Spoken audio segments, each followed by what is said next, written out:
Welcome to MSPTDA video number 35. In this video, we're going to see how to do a three-way lookup DAX formula when we have a slowly changing dimension. And we'll get to see how to do it in Power BI Desktop. Now, this is the fifth video in a series about slowly changing dimensions. And in earlier videos, 33, 34, we saw how to solve this problem primarily with Power Query. In number 33, we saw a three-way lookup formula with M code. But in this video, we're going to see the same formula here, but learn how to do it with DAX. Now, the fundamental problem we have is here's the fact table. The only keys we have are date and employee. And we need our summary report to show sales by team and employee. So the trick is, how do we encode each row in the fact table with the correct employee team key? For us, we're going to have a lookup formula that uses date key and employee key. And we can directly compare employee key with employee key here. But what in the world are we going to do in DAX when we have a date and we have a range of dates? There's no lookup function in DAX like VLOOKUP or XLOOKUP. No problem. We'll see how to do it with the calculate, values, and filter functions. This Power BI desktop file can be downloaded in the link below the video. Now, we already have our date and F sales and our lookup table imported into Power BI desktop. If we go over to table or data view, there's our fact table. This is our lookup table. Now, we're going to use this as a lookup table, but we're also going to create a second table from this table that has just the employee and team data in it. Then we'll use this as a lookup table to get our employee team key into the fact table. We will hide this and use the D employee team to create our relationship. Now, let's go over to data view. To create our D employee team table, we go over to modeling, click new table. The name of our table is D employee team equals, and guess what? I'm going to pull the entire disconnected lookup table for the time being, tab and enter. The only columns I want are the key, team, and employee. To grab those columns, we can use the SELECTCOLUMNS function, tab, comma. The remaining arguments require the name of the column and then, as an expression, the column from this table. In double quotes, employee team key, comma. Then from this table, DIS, there's the key column, tab. We continue on, comma. Now we give it our second name, comma. And now we're on to the third column.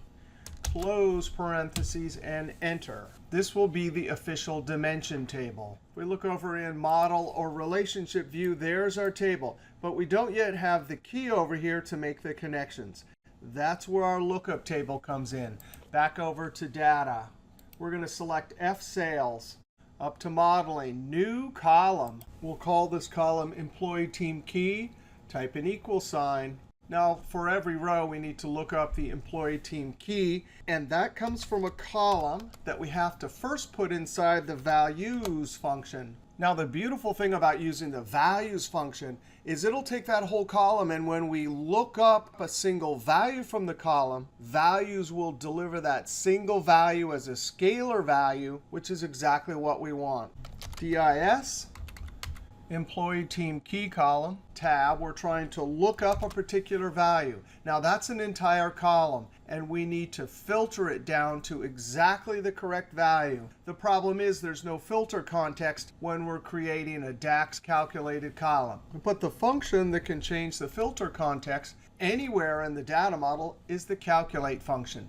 So there's the expression. That's the column we want to filter, comma. Now, the filter argument for calculate requires a valid list of values that calculate can use to filter this column. Well, the function we can use to provide that valid list of values, for us, it'll be a single row in our lookup table, is the filter function. For the table, I give it the disconnected lookup table, comma. Now, we have 1, 2, 3 different conditions we need to match. Now, filter function only has one argument. So we'll have to use the AND logical test operator. but we'll start it off by referring to this column. And because this is a calculated column, if I refer to this column, row context will pick out the individual key that we can match over in our lookup column. So I type FS down to employee key. I have to ask the question, are you equal to anything in the disconnected employee key column? That column right there is a column in the first argument of filter. Row context will pick out the correct employee key. Right now, if we closed it off, it would filter down to a bunch of values because a particular employee, of course, can be on different teams. So I backspace. And the AND logical operator is double ampersand. Now we have to run our next test. We have to ask the question of that date. Are you greater than or equal to the start date over in the lookup table? And are you less than or equal to the upper date? So F sales, there's the date key. Are you greater than or equal to the disconnected? There's our lower limit, start date. Now I use double ampersand as our AND logical test. F sales date key. Now are you less than or equal to the upper limit, which is our end date? Now in filter expression, we have 1, 2, 3 different logical tests, all run in an AND logical test. I close parentheses. Now I typed out this formula linearly, but if we want to format it, I'm going to put my cursor before the C and use Shift-Enter Tab. The first argument of calculate, Shift-Enter. Notice in Power BI Desktop, it automatically indents it. The second argument in calculate before filter, Shift-Enter. Then inside of filter, Shift-Enter. Not sure why it didn't indent there, but I'm going to use the Tab key. Shift-Enter, Shift-Enter. And then properly, you're supposed to put close parentheses, Shift-Enter, Shift-Tab, close parentheses. Shift-Enter, Shift-Tab, close parentheses.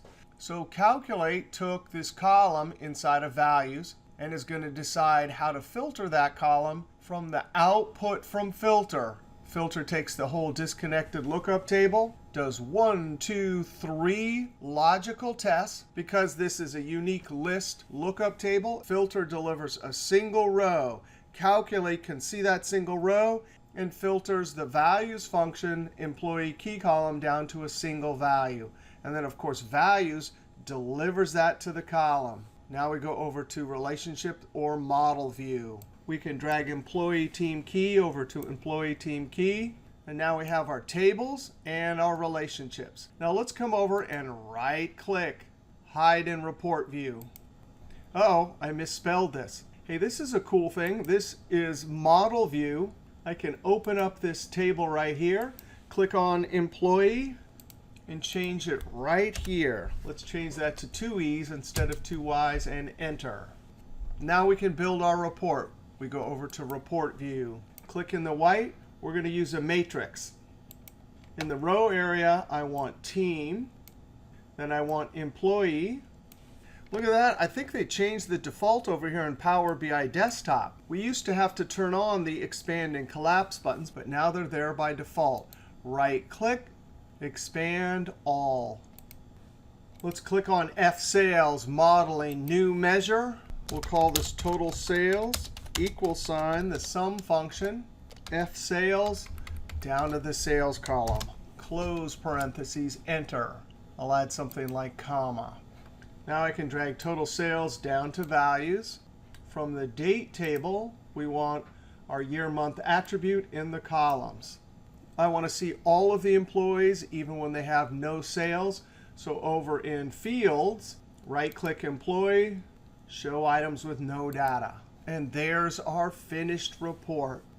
I'm going to come down here, double-click, and name that tab. All right, here's your bonus formula. Instead of using calculate values and filter, we're going to use select columns. And there's our filter function to filter the disconnected lookup table down to a single row. And then the select columns selects from that single row with many columns just the employee key. All right, so in this video, we saw how to use select columns to pick just a few columns from the disconnected lookup table and create a dimension table. Then from our hidden lookup table, we saw how to bring the employee key over using calculate values and filter or select columns and filter. Then we created our relationship, hid our lookup table, and created our finished report. Now, if you want to learn more about slowly changing dimensions, check out these videos with other Power Query and pivot table tricks.